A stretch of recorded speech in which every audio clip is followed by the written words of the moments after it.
Coming up on today's wrestling news, Ricochet is All Elite. A host of other memorable debuts and return cap off a memorable night at Wembley Stadium. I'll bring you the latest on Daniel Garcia's AEW contract situation. And was the WrestleMania 41 main event just confirmed? I'm Adam Wilborn. I'm Michael Hamflett. And this is the news. In London, all the fallout from All In, of course, one of the biggest stories coming off the back of that show is Ricochet is All Elite. It's something we've been anticipating for a while. His contract obviously expired within WWE. Loads of speculation that, of course, he would be heading to AEW. And he showed up in last night's Casino Gauntlet match. Didn't win it. Yep. We'll talk a little bit about what else happened in that match briefly. But yes, he's shown up. He has got the All Elite graphic. The fans loved it in Wembley Stadium, of course. And we also seemingly know who his first feud in AEW, or at least first match, is going to be. Carl Fletcher, who, let's not forget, is quite good mates with Will Ospreay. A little back and forth on social media last night after Ricochet's appearance in the Casino Gauntlet. Carl tweeted, I waste no time. I want to welcome you personally at King Ricochet. To which Ricochet just responded, oh, shut up. Kyle said, oh, wow, it seems like you learned a lot of sick comebacks in your sabbatical from professional wrestling.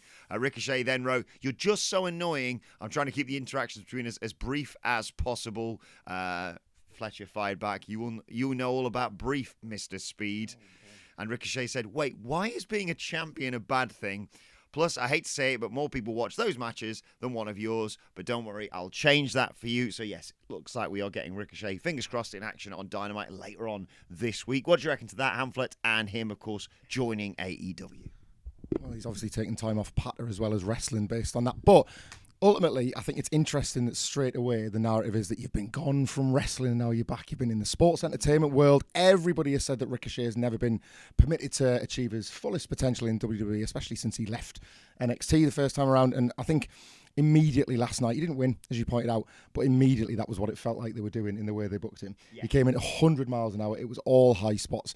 If he wasn't going to win, the best thing he could have done is made the statement like he did. Kyle Fletcher is the link to Will Ospreay, and the sooner they get there, the better, because it's a bit like when we all talked about what Ospreay was going to do at Wembley. The longer we don't know, the more the speculation will stand to ruin everything else. Yeah.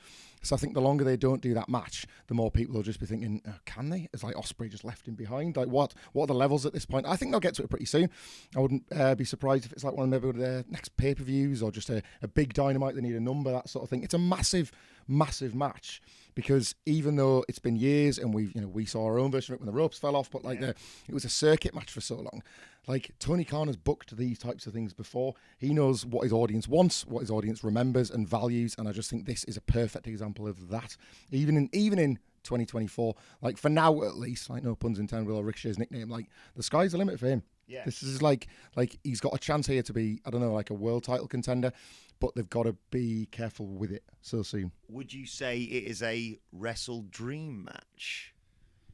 Now that you have, I feel like we'll be saying that. Thank you, Sid. Yeah. October is October 12th, I think, is the date for that. So you've got All Out, where Ospreay's going to obviously have to face Pac. Yeah, I could see it. Like Ospreay's got a title now as well, so that's immediate stakes for it as well. But he wasn't the only one returning or making their debut, as was the case last night. We'll start with the Gauntlet Battle Royal, one of the matches of the night, unquestionably. Nigel McGuinness. There wasn't the roof on Wembley, but he blew it off anyway as effing in the bushes hit. Nobody could quite believe it. Obviously, Nigel put the image of himself in his gear this time last year, and he just said it wasn't going to be the night. And he's worked and worked and worked for the eventual Bryan Danielson match. But I just think nobody predicted him wrestling there. We talked yesterday about a live show. I wanted him to stand up from the commentary table and screw Bryan or something. But coming out, fully fledged babyface, all the nostalgia of all the people that had seen him all those years ago. Some fantastic exchanges that you just never would have imagined seeing. The moment when he had to face off with Zack Sabre Jr., another surprise entrant in the Gauntlet. The first thing he did was go head-to-head with Kazuchika Okada. So straight away they were taking advantage of the format of the match to create mini dream matches, a load of moments.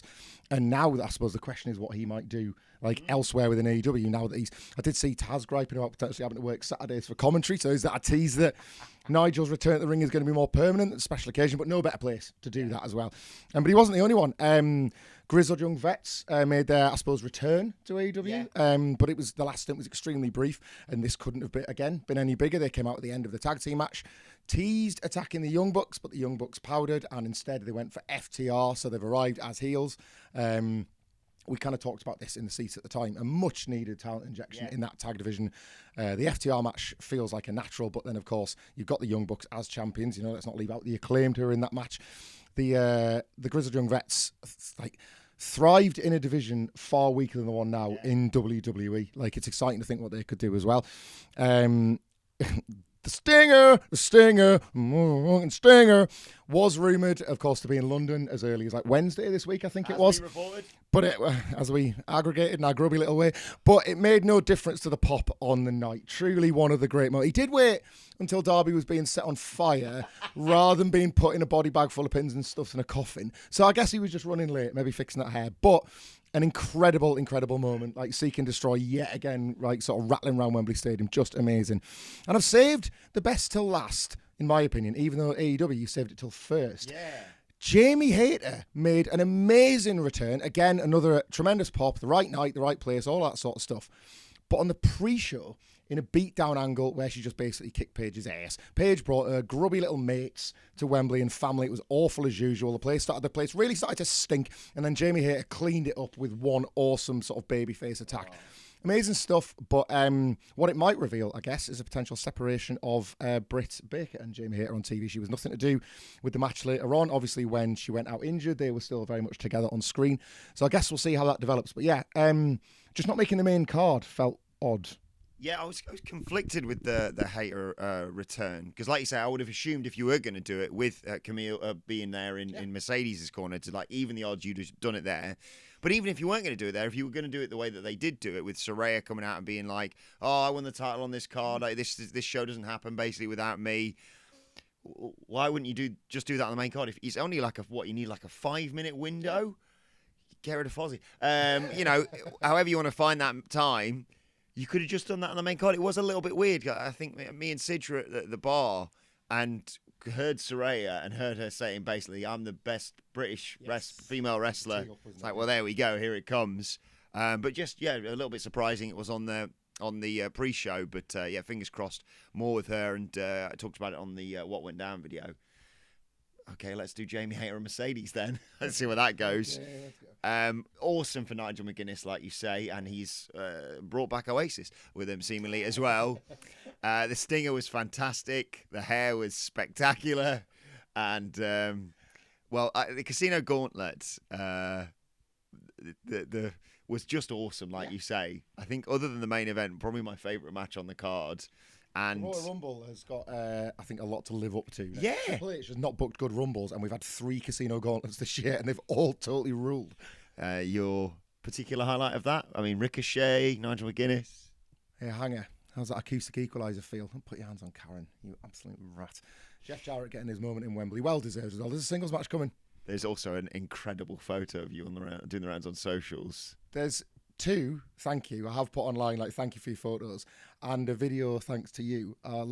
There's just a multiple shots. Yeah. But I don't know why everybody else wasn't popping. I don't know how you were able to pick me out in a crowd of what I could see was 50 to 80,000 people going nuts for Jeff Jarrett. What a night. What a night. And I was ecstatic to see the grizzled young veterans back in an AEW wrestling ring.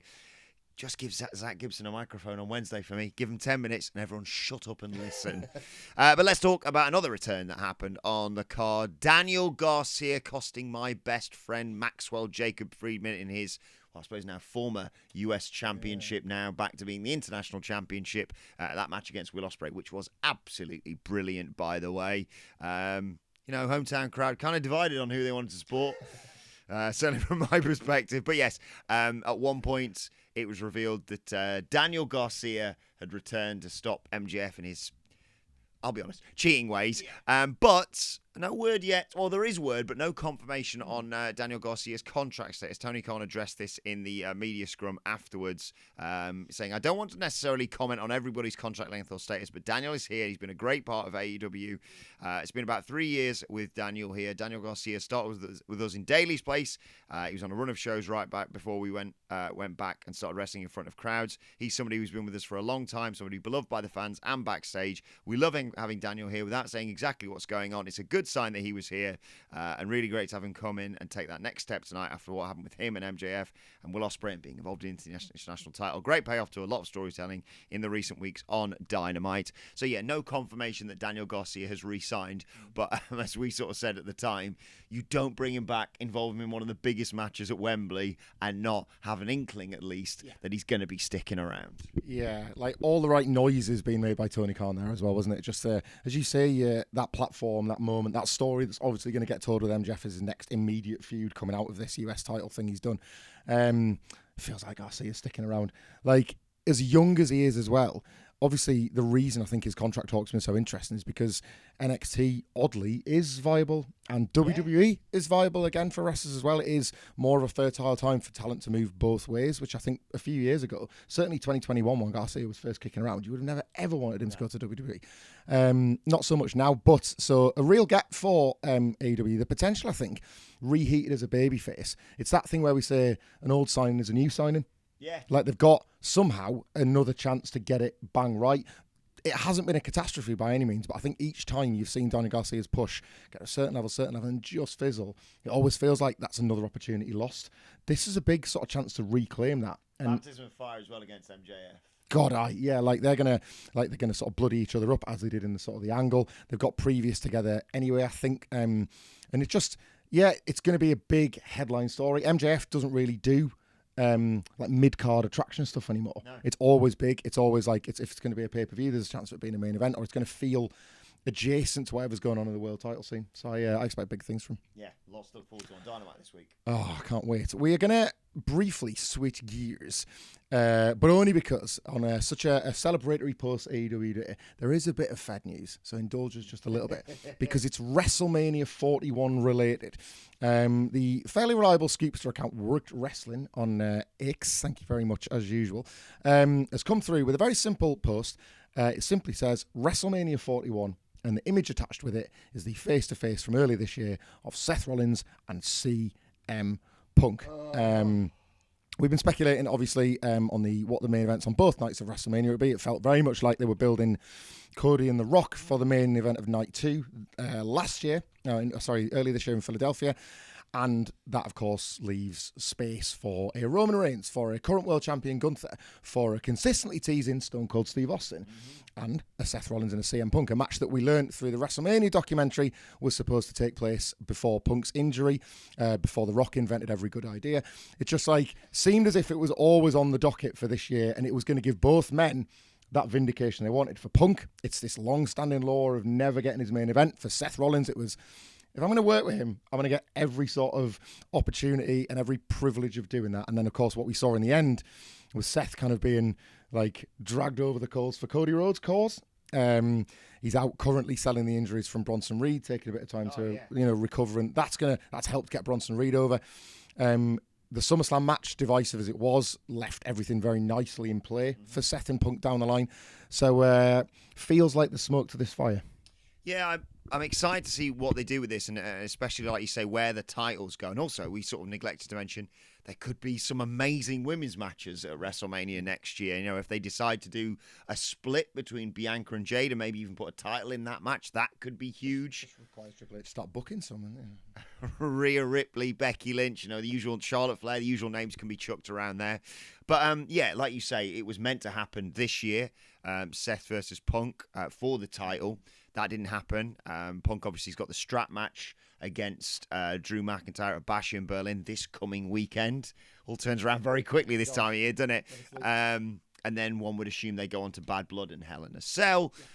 Then you sort of book it from there. I don't know whether or not, you can't really have a singles match without a title on it if you're going to main event WrestleMania 41 unless it's some real blood. I don't know. He's already just had it with Drew. I don't know how far you have to go with Seth and Punk if it's not got the World Heavyweight Championship. So very interested to see what happens with Gunther involved in that, or whether they just go, bollocks, we did say it was Seth and Punk, but it's a triple threat and it's got Gunther involved in it as well, because it feels like he merits a WrestleMania main event, of course, as well. Like you say, I'm still pulling for The Rock versus Cody Rhodes. My latest theory is that the little thing that The Rock handed to Cody Rhodes on the Raw after WrestleMania is very old-fashioned, but one of the number balls from the Royal Rumble, the number 30, because The Rock's going to come in, and sorry, CM Punk, you're going to get chucked out by The Rock, and he'll say, looks like I'm taking the WrestleMania main event yet again. It's not even a 30 ball, it's a 31. Well, it's like, no, don't think I told you guys. I've made it into a casino gauntlet. I invented that match, and we've got 31 guys in it. This is it. The Royal Rumble is obviously something that we've not even factored in while naming all these huge names. Title matches are formed through the Rumble, but you can only have one winner of each, and you can only have that like Seth and Punk could cost each other in the Rumble, and that's their match setup. It really is like as simple as that. Like creative stuff. Roman and Solo potentially doesn't need a title. You got these like, it's an exciting time, isn't it? But I think with CM Punk at very least, if it's not Seth, I'm still holding out hope for Stone Cold Steve Austin.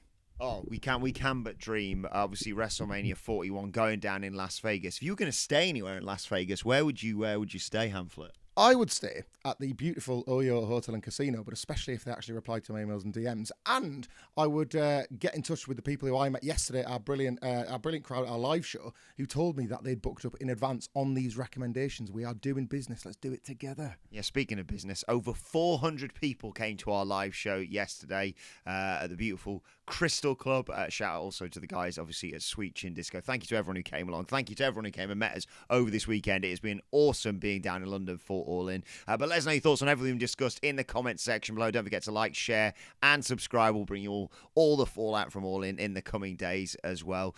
But for now, my thanks to Michael Hamflet. If you want to watch something else, why not check out this video right here? We'll see you soon.